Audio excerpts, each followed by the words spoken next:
se nós tivermos os jogadores que estão no departamento médico com chance de treinar uma semana a 10 dias antes dos jogos decisivos, nós vamos ter um time mais compacto, mais completo, um time que vai te entregar mais. Se nós não conseguimos recuperar esses jogadores, a tendência é que a gente oscile muito mais e talvez até com menos opções. Por exemplo, hoje, se o Wellington machucar, você só fica com um jogador improvisado no lateral esquerdo.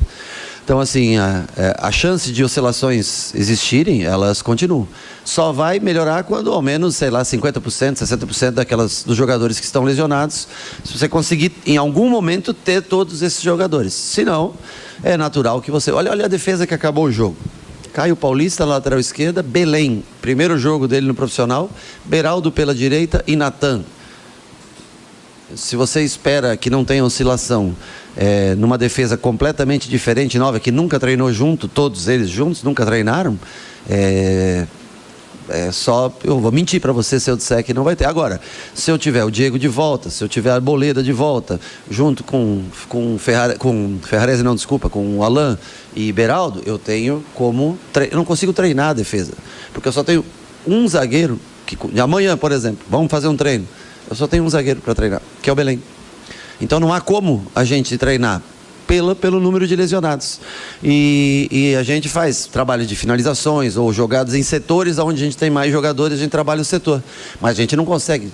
Se eu tiver 7, 8 jogadores para trabalhar amanhã é muito. Então eu não tenho.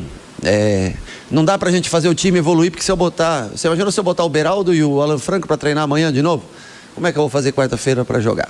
Então, nesse momento, nós não conseguimos treinar o time como um todo.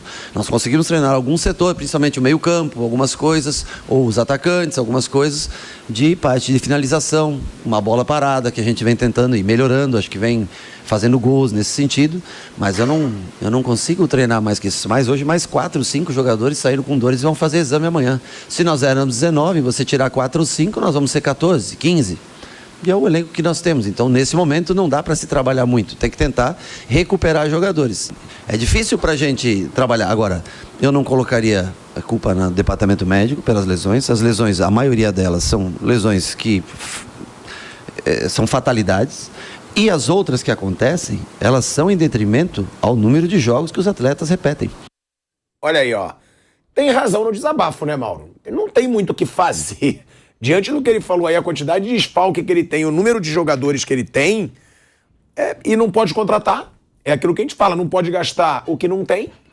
E até contratou muito. Eu achei bem didática essa fala do Rogério, porque muitas vezes, assim, não só o torcedor, mas até a imprensa, boa parte, não entra, não se aprofunda um pouquinho para entender a rotina de times que estão, na verdade, em pré-temporada. Você vê, por exemplo, o Flamengo perdeu o jogo para o Al Hilal, aí foram entrevistar o Ancelotti.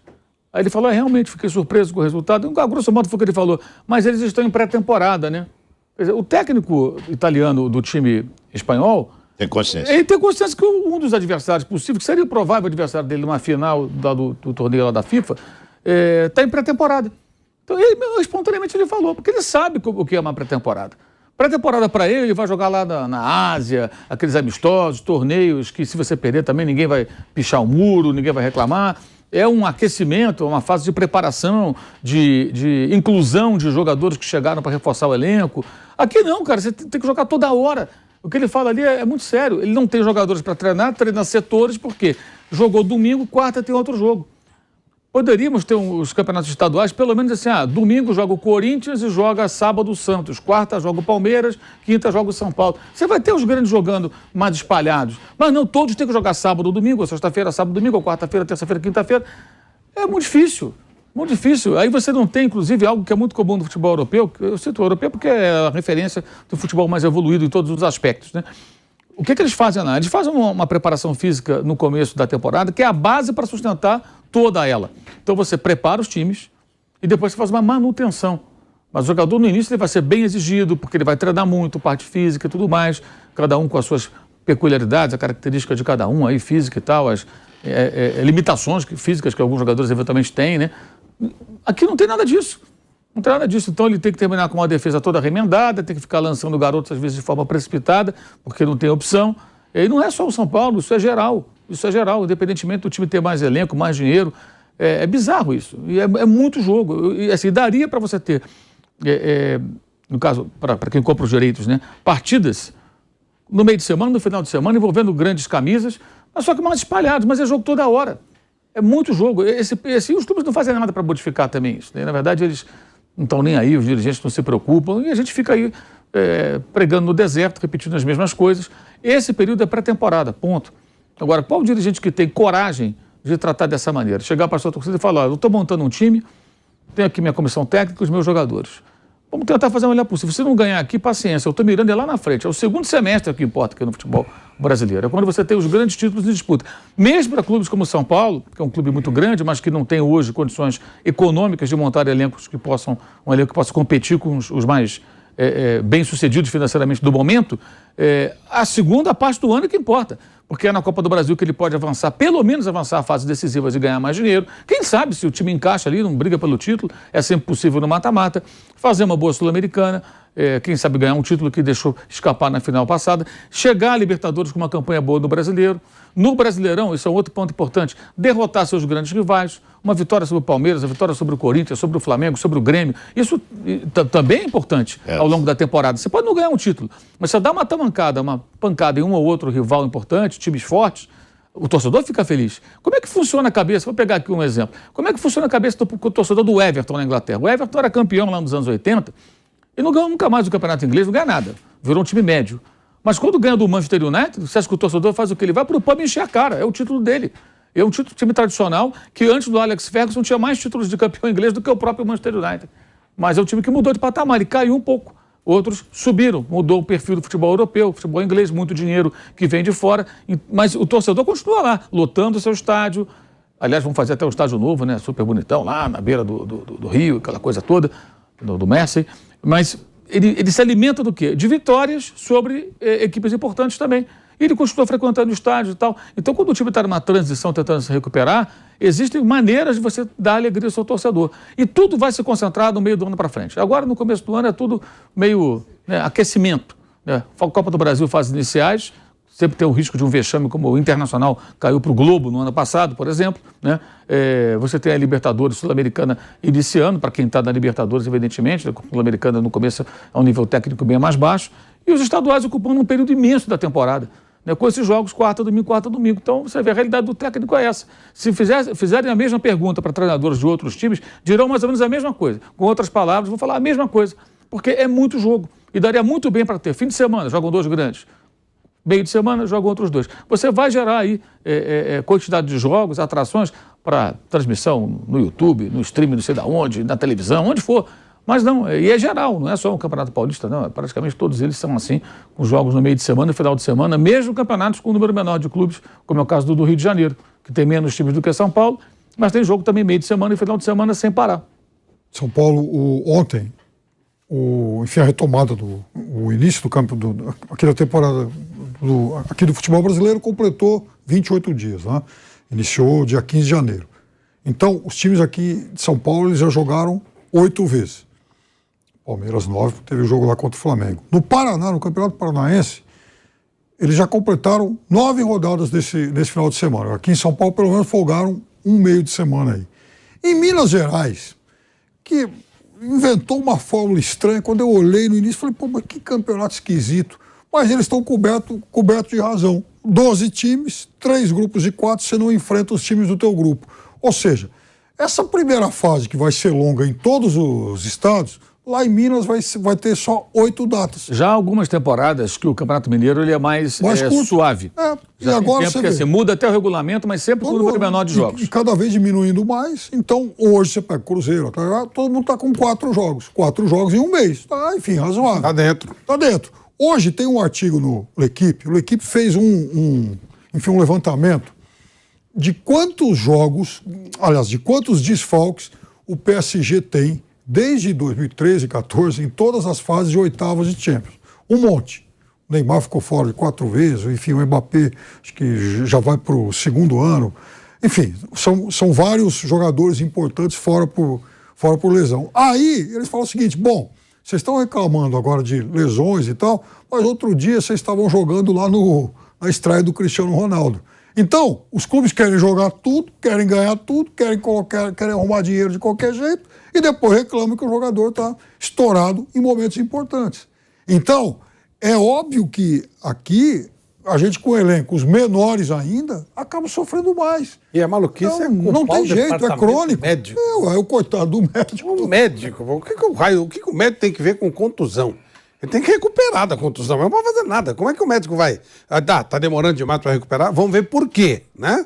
Uma lesão muscular, primeiro grau, vai demorar para recuperar. Isso não é problema do médico. Falar que o médico tem culpa, o Rogério até ressaltou, né? Falar que o médico tem culpa é demonstração de total desconhecimento. E a recuperação do atleta muitas vezes depende do próprio, né? É individual. Da maneira como ele se dedica ou não ao tratamento. Quando envolve fisioterapia, tratamento diverso, se o cara não se aplica, vai demorar mais. Evidentemente, como qualquer um de nós, né? Sem dúvida. Se tem um problema qualquer, geralmente o jogador o quê? É contusão muscular, é pancada, e se o cara não se dedica tanto na recuperação, ele vai demorar mais tempo. De fato, agora, o vilão disso tudo aí, de fato, é o calendário. Agora, qual dirigente quer mudar? Ninguém quer mudar nada, ninguém fala nada. A gente fica pregando no deserto. Alguns setores da imprensa falando sobre isso, os dirigentes não falam, não querem mudar. Quando um quer mudar, um só quer mudar, adianta um querer mudar. Quando um clube se rebela, fala, não dá, isso é muito jogo. O Atlético Paranaense fez isso, já voltou atrás, já está jogando o time principal lá no estado. Fica sozinho, isolado. Mas é porque agora tem essa malandragem que a CBF, enfim, determinou. Da Copa do Brasil. Então o clube fala, pô, se Tem eu que fazer ficar uma boa fora de campanha, uma semifinal, eu não tenho vaga na Copa do O Brasil. Santos, aliás, corre sério. Copa do Brasil, se eu não me engano, é o que mais fatura financeiramente, né? O prêmio maior. A premiação é maior. Eu só tenho um adendo para fazer a tudo isso aí. Eu só acho o seguinte, que isso equipara todo mundo, que isso não é um problema só de São Paulo.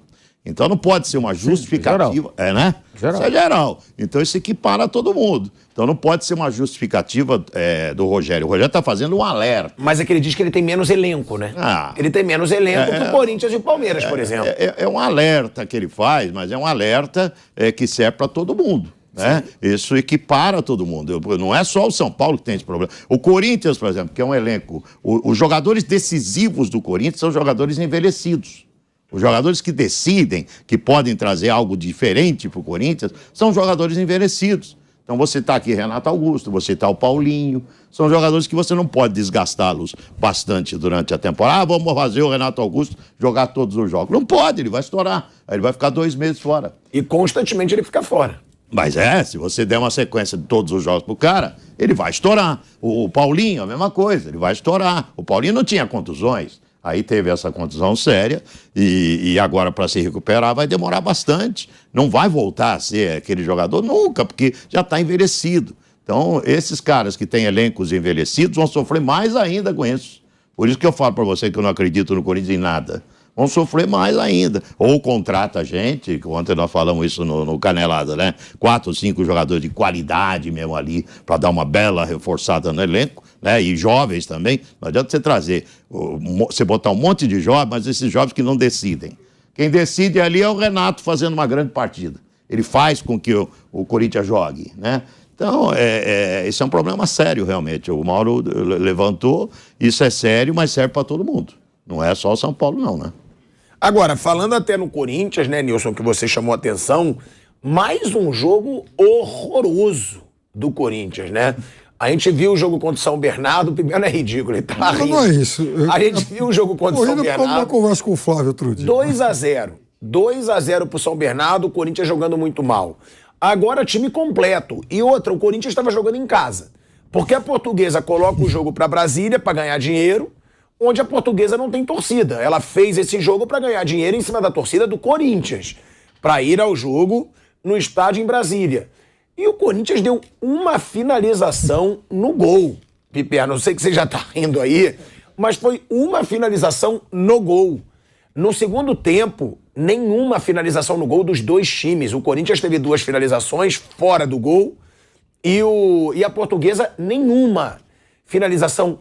É um jogo muito ruim. Eu estava comentando isso no Canelada ontem.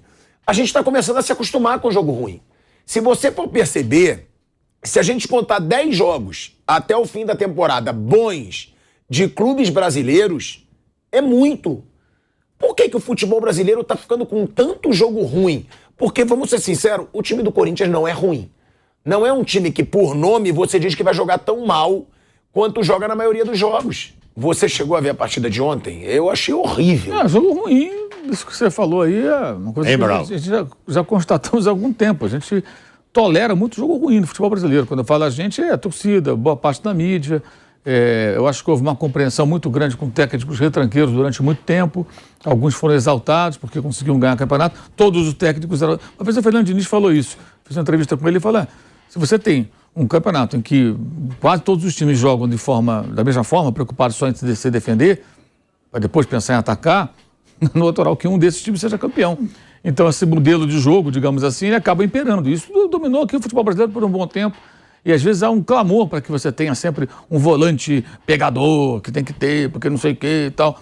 Isso continua, né? Então você se acostuma com jogos ruins, você acaba tolerando, melhor dizendo, partidas ruins. Ontem foi um jogo fraco. E eu achei muito interessante, porque depois do jogo eu não vi ninguém responsabilizando o Vitor Pereira por esse resultado, por essa atuação. Não sei se os colegas que não esquecem o Vitor Pereira estão ficando curados desse mal, né? Porque toda hora é o Vitor Pereira, tudo é o Vitor Pereira, né?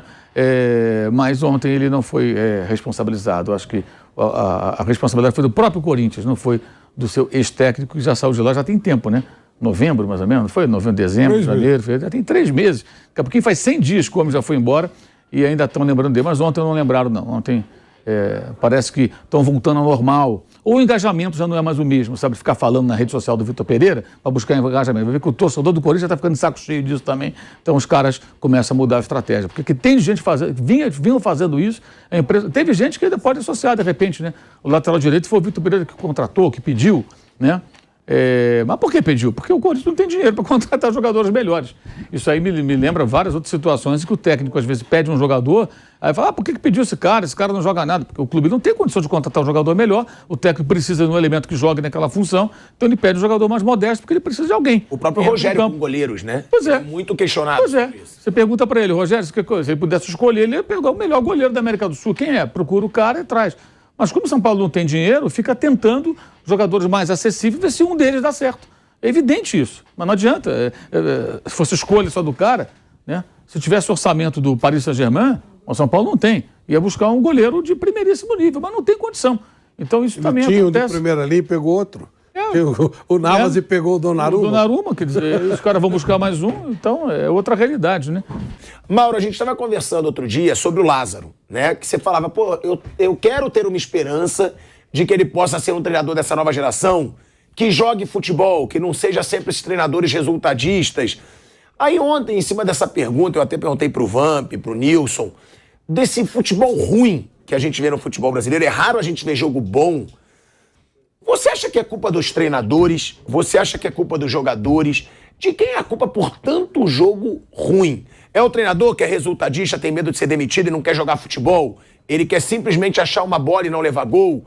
Ou não, os jogadores mesmo, o nível técnico caiu? Porque a gente vê, né, jogadores brasileiros despontando lá fora ainda. Vinícius Júnior foi agora o destaque do Mundial. De quem é a falha por tanto jogo ruim? Ou do calendário também, que o jogador não pode se recuperar? Como diria o Capitão Nascimento, né? O sistema, talvez, né? Não o sistema de jogo. Conheci o Capitão Nascimento. Pois é. O verdadeiro.